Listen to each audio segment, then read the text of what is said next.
Ollie Pope के शानदार शतक की बदौलत इंग्लैंड ने इस टेस्ट मैच में शानदार तरीके से वापसी कर ली है। वापसी के साथ साथ उन्होंने 100 रन से ऊपर की लीड बना ली है, जो कि इस मैच में जैसे जैसे टाइम जाता जाएगा बल्लेबाजी करना उतना ही खतरनाक होता जाएगा, उतना ही मुश्किल हो साबित होता जाएगा।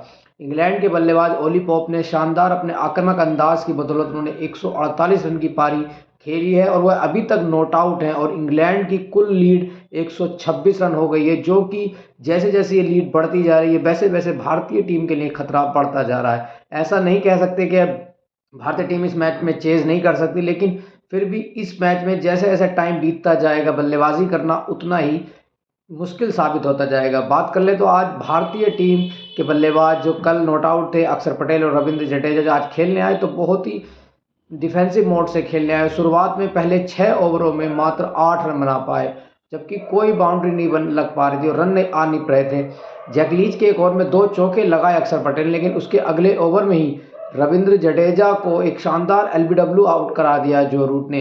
वो एलबीडब्ल्यू थोड़ा सा कंफ्यूजन था कि बैट बैट के बीच में गैप था या नहीं था। बहरहाल वो एम्पायर्स कॉल थी और एम्पायर ने उसे आउट करार दिया था और अंपायर हुआ। फिर अगली गेंद पर जसप्रीत बुमराह बल्लेबाजी करने आए, वो पहली ही गेंद पर बोल्ड हो गए और जो रूट हैट्रिक पर आ गए थे। जो रूट पहले भी पिछली इंग्लैंड इंडिया की सीरीज में कमाल कर चुके हैं गेंदबाजी से और फिर से वह कमाल करते नजर आए और हैट्रिक पर आ गए। मोहम्मद सिराज ने गेंद को रोका। अगले ओवर में रेहान अहमद आए तो ओवर की अंतिम गेंद पर अक्षर पटेल को बोल्ड आउट किया और भारतीय टीम 436 के स्कोर पर ऑल आउट। भारतीय टीम 436 के स्कोर पर ऑल आउट हो गई और कुल मिलाकर लीड 190 रन की हुई। तो लगा कि भारतीय टीम हो सकता है कि इस मैच को पारी से जीत जाए। और जब इंग्लैंड की बल्लेबाजी करने आए तो उन्होंने एक बार फिर से उनके ओपनर जैक क्रॉली और बेन टकेट ने एक आक्रामक शुरुआत दिलाई और पहले विकेट के लिए 45 रन जोड़े मात्र 9 ओवर में। और उन्होंने लगातार बाउंड्रीज लगा रहे थे, जिससे भारतीय गेंदबाजों पर दबाव बन रहा था। पहला विकेट हालांकि रविचंद्रन अश्विन ने लिया, कप्तान रोहित शर्मा ने एक शानदार कैच लिया।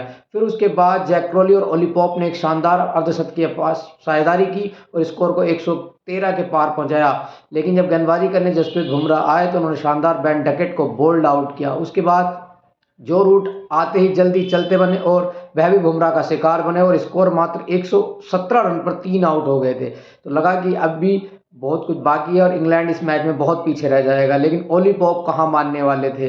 वह ओली पॉप छोटी छोटी साझेदारियों में रन बनाते गए। फिर एक समय लगा कि जब 163 पर कप्तान बेन स्टोक रविचंद्रन की एक शानदार गेंद पर बोल्ड हो जाते हैं तो लगा कि इंग्लैंड इस मैच को हार सकती है और आसानी से आज ही रिजल्ट आ जाएगा। लेकिन बेन फॉक्स और ओली पॉप की एक शानदार 90 रन की साझेदारी से इंग्लैंड को पूरी तरीके से ओली पॉप ने अपना शानदार शतक पूरा किया और देखते ही देखते लीड को उन्होंने 100 के पार पहुंचा दिया और फिलहाल लीड 126 रन की हो चुकी है। हालांकि 106 के स्कोर पर जब ओली पॉप खेल रहे थे तो रिवर्स स्वीप शॉट मारा था जो अक्षर पटेल के हाथ में गया था और अक्षर पटेल उस कैच को नहीं पकड़ पाए थे, तो उसका भी खामियाजा भुगतना पड़ रहा है कि ओली पॉप 148 पर पहुंच गए हैं।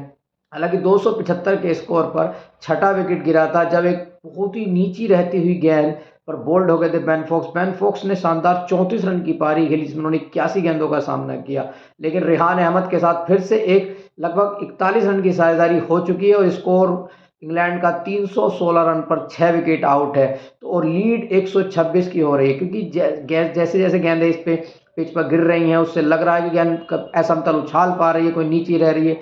कहीं ना कहीं इंग्लैंड अगर 200 के लक्ष्य तक पहुंच गया तो इतना आसान नहीं होगा चौथी इनिंग में बल्लेबाजी करना, क्योंकि जैसे जैसे गेंद पिचेस पुरानी होती जा रही है, दिन टाइम बीतता जा रहा है, उतनी ही गेंद उस पर नीची रह रही है। और उन्होंने जब भारत को विकेट चाहिए थे तो उन्होंने 2 विकेट निकाले, लेकिन इतनी स्पिन एंड बाउंस भी आज देखने को नहीं मिला जो अश्विन और जडेजा को मिलता, जिससे इंग्लैंड के बल्लेबाज परेशानी में आते। लेकिन इसमें एक बात ये भी साबित होती है कि ओली पॉप ने बहुत ही उम्दा बल्लेबाजी की। उन्होंने रिवर्स स्वीप तो उन्हें पता था कि इतने फील्डर लगा रखेंगे, पॉइंट भी है, डीप पॉइंट भी है, लेकिन फिर भी वह अपने जो रिवर्स स्वीप से में कामयाबी हासिल कर रहे तो लगातार उस शॉट को बना रहे थे। तो यह ओली पॉप की एक अच्छी बल्लेबाजी है और उसी की वजह से ये इतना बड़ा स्कोर किया। गेंदबाजी की बात करें तो भारतीय गेंदबाजों की तरफ से जसप्रीत बुमराह ने 12 ओवर का स्पेल दिया, उन्होंने 29 रन देकर 2 विकेट लिए। रविचंद्रन अश्विन ने 21 ओवर डाले, उन्होंने 93 रन देकर 2 विकेट लिए।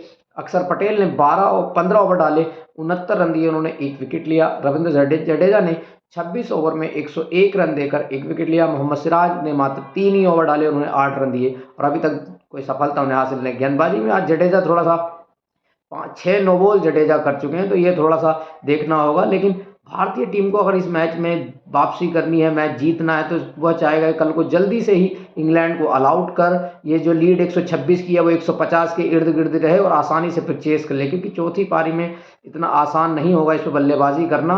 और इंग्लैंड के पास भी 3 स्पिनर हैं और जो रूट जिन्होंने पहली पारी में शानदार 4 विकेट लिए, तो गेंदबाजी की बात करें तो इंग्लैंड के पास अच्छे गेंदबाज हैं।